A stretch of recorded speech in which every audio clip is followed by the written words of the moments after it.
আতঙ্কের সঙ্গে রাত জেগেছেন পুলিশরা। তাদের চা বিস্কুট খাওয়ালেন শিক্ষকরা। গরম থেকে বাঁচতে তরমুজও কিনে দিলেন তারা। গতকাল থেকে এসএসসি ভবন ঘিরে রেখেছেন চাকরিহারা শিক্ষকরা। তাদের একটাই দাবি, অযোগ্যদের বাদ দিতে হবে।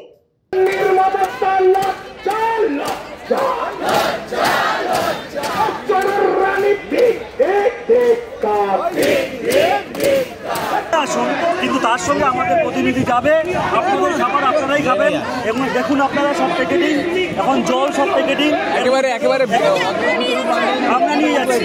এটা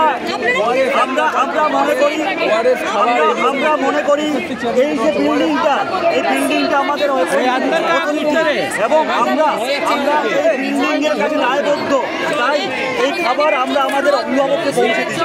এই মুহূর্তে আমরা আচার্য সদনের সঙ্গে রয়েছে, আমরা দেখতে পাচ্ছি চাকরিহারা যোগ্য শিক্ষক যারা, তারাই আপনারা এই যে তরমুজ, বিস্কুট, জল এসব দিচ্ছেন তাদের জন্য। দেখুন, আমাদের কিছুক্ষণ আগে আমাদের পুলিশ একটা অভিযোগ দিয়েছে যে আমরা নাকি খাবার আটকে দিয়েছি এবং এটা তো গুরুতর একদম অভিযোগ আপনাদের বিরুদ্ধে যে পুলিশদের যাতায়াত করতে দিচ্ছেন না, খাবার দিচ্ছেন না, জল খেতে দিচ্ছেন না, এমনকি এখানে যারা এটা হচ্ছে মানবাধিকার লঙ্ঘন করছে। না, এটা আমরা করবো না।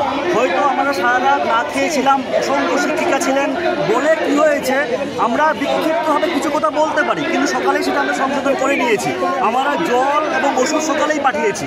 তারপরেও আমাদের দাবি তো কাউকে খাওয়ার আটকে দেওয়া না, কাউকে অসুস্থ করা না। আমাদের দাবি হচ্ছে যোগ্য অযোগ্যের তালিকা প্রকাশ, অন স্পট অযোগ্যদের সুপ্রিম কোর্টের রায় মেনে টার্মিনেট করা এবং আমাদের নিজের চাকরিতে সসম্মানে বহাল রাখা। এর মাঝখানে অন্তরায় কোনো কিছু হতে পারে না। আমরা মানবিক এবং তাই আমরা আমাদের নিজের টাকায় এই সমস্ত খাবার এনেছি, আমরা প্যাকেটিং এনেছি, কারণ আমরা একটা আশঙ্কাও করছি যদি এই খাবার খেয়ে অসুস্থ হয় আমাদের ঘাড়ে দোষ আসবে। তাই আমরা কোনো প্রসেস ফুড আনিনি। প্রসেস ফুড আমরা বলে দিয়েছি, আমরা অনুমতি দিয়েছি, আপনারা নিয়ে আসুন, আমাদের প্রতিনিধি যাবে এবং আমরা কিন্তু চেয়ারম্যান স্যারকে বের হতে দেবো না।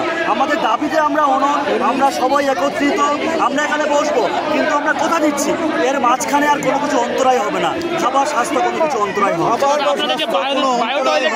আমরা দেখতে পাচ্ছি শুধু বিস্কুট নয়, বায়ো টয়লেট কি আপনাদের দাবিটা ছিল?